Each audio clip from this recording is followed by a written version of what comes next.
when you've lived for decades and everything in our home was acquired slowly over the process of many decades. And so many of them had stories, where we got them, the trip we were on, the relative we inherited it from, the people that had loved it before us, or the circumstances of how you acquired a particular thing. And so all that history is kind of wrapped up in these things. The first day we came up here, the first time we were allowed to come back up onto the property, it was deemed safe enough after the fire. It was probably about 2 weeks, I think. We thought we were going to be very emotional, cry all the tearing time, and crying, and we weren't. Neither one of us shed a tear the first day, because it was so weird. It was like a science project. Seeing what the fire had done, it was just amazing. We'd walk around and the ground, there's weeds and grass everywhere. There was nothing. The ground was scorched bare.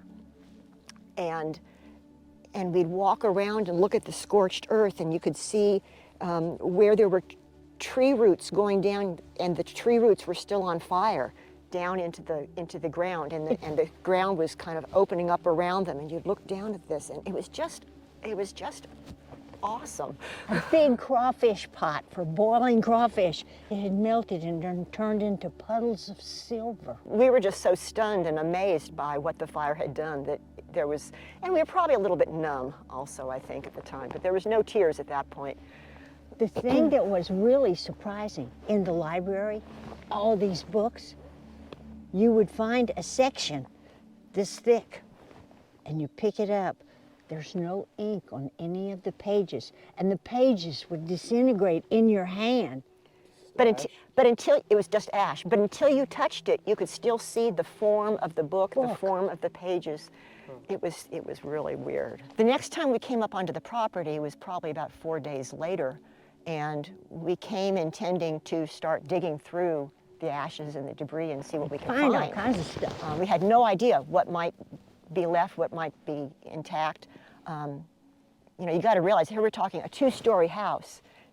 Everything in the house was lower than the foundations, except for the garage door, the radio alarm saw, the refrigerator, the washer and dryer. The fireplace, those kinds of things stuck up. But everything else was like down to, this high off the ground. So we need to start digging and see what we could find. This is my mother's and grandmother's silver, which my sisters and I all inherited pieces of their sets, and this is what's left of them. I mean, I found them all, but they're not exactly usable.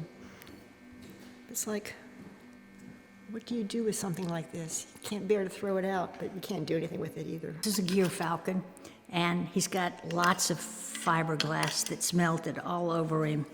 And of course, when he hit the ground, took a wing with him. So he's just a memento of a memory. We have a record on this hill. Of all the people that we know on this hill, they all had tractors, and they all survived, but ours was parked in the middle of our little barn, and there was at least 10 or 12 carts of firewood all around the tractor. So when we came back, there are no tires on the tractor, there's no anything, there's metal, that's all. We totally roasted our tractor. There was one day probably about 5 or 6 months ago, we said, let's go through this stuff and figure out what we really need to not hang on to, what's junk. Because at the time we were digging through it, we had no idea what we were going to find, if we were going to find anything. And any little thing that was recognizable and intact, we saved. And, so 2 years later, we realized, no, we're not going to want to do anything with this. It is not worth hanging on to. Talk about the Erte. Can you talk about the Erte statue? Yeah, I went digging for that second day. It would have been right about there. And, dug and sifted through the ashes. I found it. And it was pretty amazing to me that, she was very badly damaged, but she's still recognizable. And So we're currently having her worked on by an art conservator to see if it can be cleaned up so we can display her.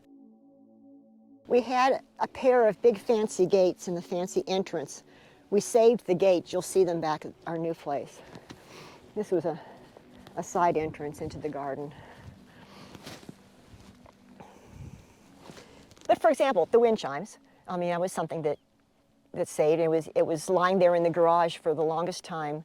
The strings, of course, that tie it all together had melted and were gone, and some of the parts that were like the clapper was damaged. One of the chimes was really very badly damaged. The rest seemed to be pretty good. But it was meaningful. I mean, we had bought it to mark an occasion, to mark Diane's completion of cancer treatment. And, you know, that had been sort of a celebration. And so it was kind of a happy thing for us. And besides which, we both love music, and I've always loved chimes, and it was just such a cool thing to have. And the fact that it survived, it's like, well, dang, you know, we ought to be able to put this thing back together. Somebody should be able to put this thing back together. It's different to have the original one than just to go and buy another one. You know, we could buy something different and replace it. But it's not the same as this is the one that we had before. There's so little that we have right now that we had before. Almost everything we own has been bought since the fire. And so the few things that we do have that we had from before that meant something to us, it's significant.